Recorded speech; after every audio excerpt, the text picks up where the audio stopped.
Hi అండి. Bachelors, working women ఇలా ఎవరైనా బిజీగా ఉంటే కర్రీ బేగా చేసుకోవాలనుకున్నప్పుడు ఇదొకసారి ట్రై చేయండి.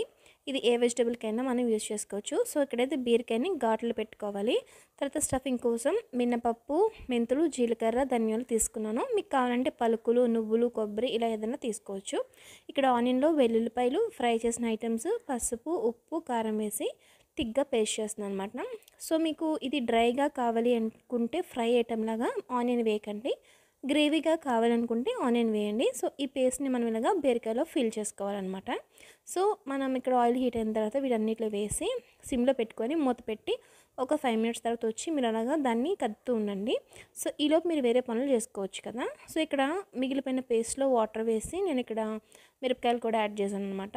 మీకు గ్రేవీ కావాలనుకుంటే వాటర్ వేయండి.